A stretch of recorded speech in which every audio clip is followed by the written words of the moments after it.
ខ្មែរសាមគ្គីខ្មែរត្រូវតែឈ្នះនេះគឺជាកម្លាំងសាមគ្គីរបស់អាជីវករនៅផ្សារព្រៃជីកក៏ដូចជាអ្នកភូមិក្បែរផ្សារផ្ទាល់ដែលគាត់បានផ្ដួចផ្ដើមគំនិតធ្វើចេកឆាបសម្រាប់ទុកចែកជូនទៅដល់បងប្អូនដែលជាវីរៈកងទ័ពក៏ដូចជាបងប្អូនជនពិសឹកផ្សេង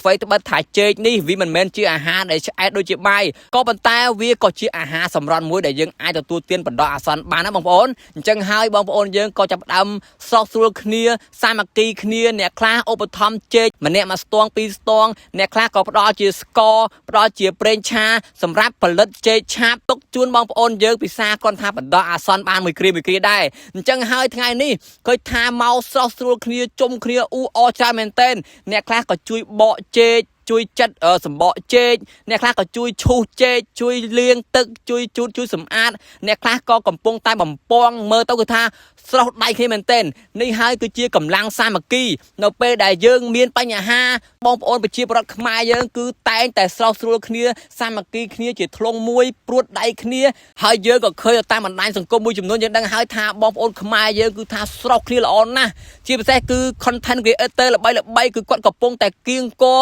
ដើម្បីរកជំនួយដូចជាបងពាក់មីដូចជាបងបូភេត្រាបងរីក KH បងអ៊ីតាមីមានដូចជាបងបៃឌីគឺថាគាត់កំពុងតែសស័កសសាមែនទេក្នុងការគៀងគររកជំនួយអញ្ចឹងហើយគឺមានតែយើងទាំងអស់គ្នាជាខ្មែរគឺត្រូវតែវិញជាធ្លុងមួយសាមគ្គីគ្នាព្រួតដៃគ្នាទើបយើងនេះឈ្នះ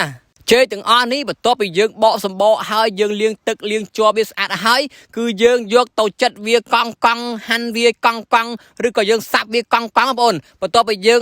ឈូសវាស្អាតហើយគឺយើងយកមកបំពងខ្លាញ់ឲ្យវាឆ្អិនហើយយើងស្រង់វាយកទៅហាលថ្ងៃយកទៅសម្រស់ឲ្យអស់ជាតិខ្លាញ់ហ្នឹងហើយបានយើងយកស្ករមករងាស់វាបងប្អូនឲ្យតែឲ្យវាឆ្អិនឲ្យវារលាយហើយបានយើងយកចេកទាំងអស់ហ្នឹងមកចាក់ចូលហើយយើងកូរឲ្យវាដាច់ទឹកឲ្យវាស្ងួតយើងធ្វើបែបហ្នឹងគឺចេកយើងអាចទទួលទានបានហើយអញ្ចឹងវាមិនចំណាយពេលរងចាំយូររហូតទៅដល់អាចថាមួយថ្ងៃឬក៏ពីរថ្ងៃទេយើងធ្វើបែបនេះគឺវាបានឆាប់លឿនហើយយើងអាចរក្សាទុកក៏វាបានគ្រាន់បើដែរវាមិនថាយូរពេកទេប៉ុន្តែយើងអាចរក្សាទុកយើងហូបនៅពេលដែលយើងមានបញ្ហាអញ្ចឹងគឺយើងទៅហូបរបស់ក្រៀមរបស់ស្ងួតគឺត្រូវហើយមិនចាំបាច់ពិបាកក្នុងការធ្វើក្នុងការចម្អិនទេគឺវាងាយស្រួលមែនទេក្នុងពេលដែលយើងមានអាសន្នអន់ក្រភ្លាមបងប្អូនអញ្ចឹងហើយក៏យើងសម្រាប់ថាធ្វើចេកឆាបនេះឡើងទុកចែកជូនទៅដល់បងប្អូនដែលជាវីរៈកងទ័ពក៏ដូចជាបងប្អូនដែលភៀសសឹកទាំងអស់ជាចុងក្រោយខ្ញុំសូមសំណូមពរទៅដល់បងប្អូនទាំងអស់សូមជឿជាក់លើរដ្ឋាភិបាលសូមជឿជាក់ទៅលើថ្នាក់ដឹកនាំត្រូវចាំថា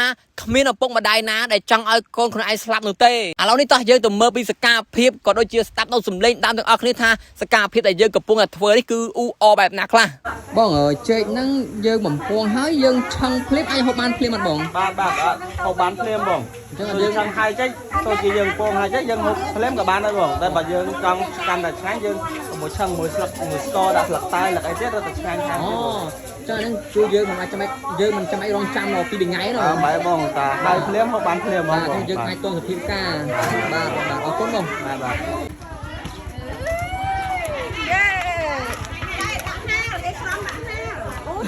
អូយណាមកជុំតែពុតធោអត់ឲ្យចាំទឹកទេតាំងទេយតា